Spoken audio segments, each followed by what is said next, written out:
Well, I'm going to post this video on 3 platforms. We'll see which one gets the most views. Let's talk about after the Civil War Reconstruction period and how that relates to what's going on in America right now with these sanctuary cities. So I think most honest people will admit we are in a civil war. But when it came time after the Civil War and they were ready to pass the slave amendments, Southern states weren't allowed to vote. That's right, there were no Southern representatives in Congress. And I can show you that.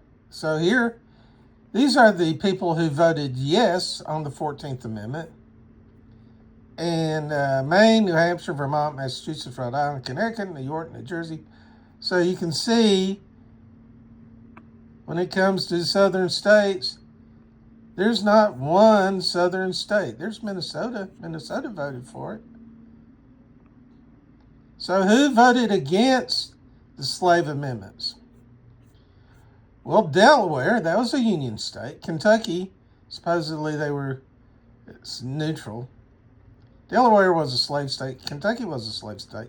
Maryland, I believe Maryland was a slave state. New Jersey voted against it. Ohio voted against it. Indiana, Pennsylvania, California, Oregon. Well, I should say these are senators. But you'll notice there are no Southern states. So Southern states were not allowed to vote in Congress on the slave amendments. So Congress, without any Southern representation, Congress passed the slave amendments and went to the states for ratification. So I asked Copilot, I said, why weren't Southern states allowed to vote on the slave amendments?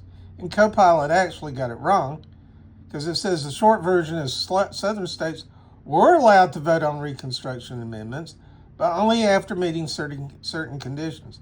Well, if Copilot means that the states were allowed to vote on the ratification and not Congress, then that's accurate.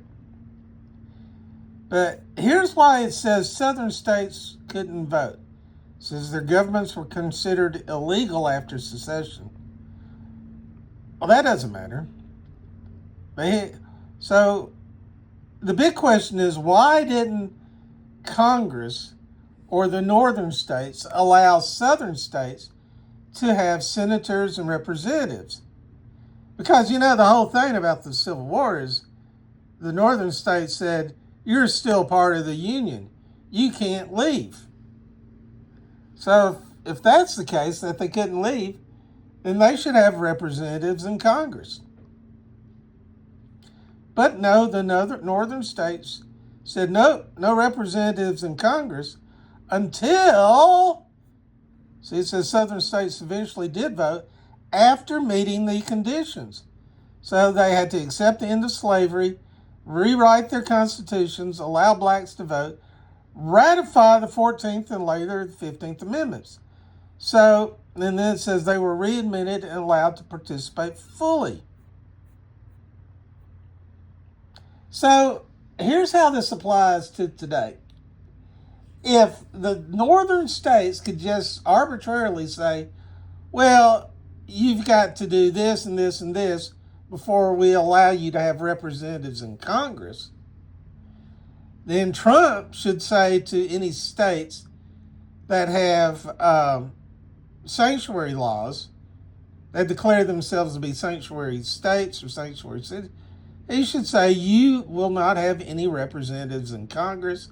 You will not have any electoral votes until you end your sanctuary status. The Lincoln and most presidents up until when? LBJ, JFK, most presidents wouldn't put up with this crap. Lincoln wouldn't put up with this.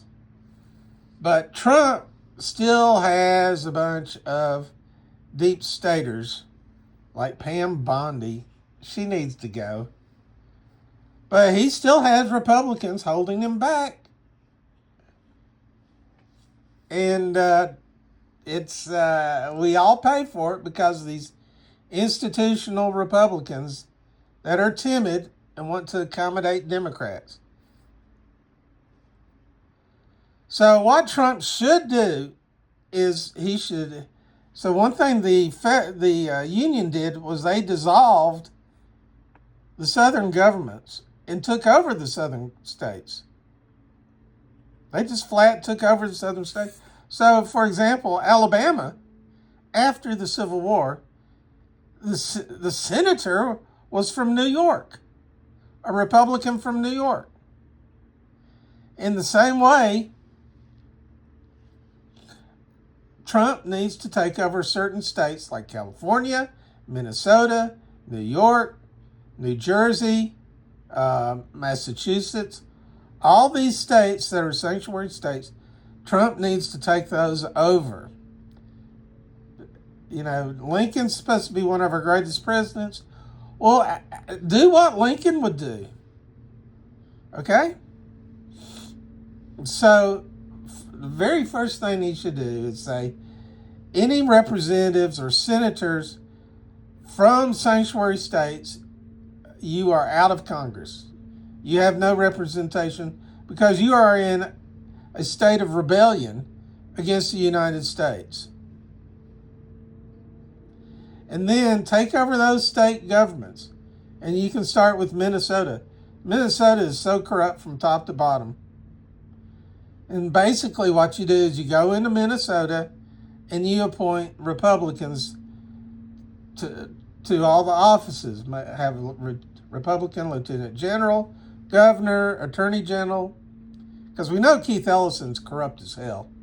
I mean, we have recordings of him with Somalis talking about taking bribes. That's Keith Ellison. So,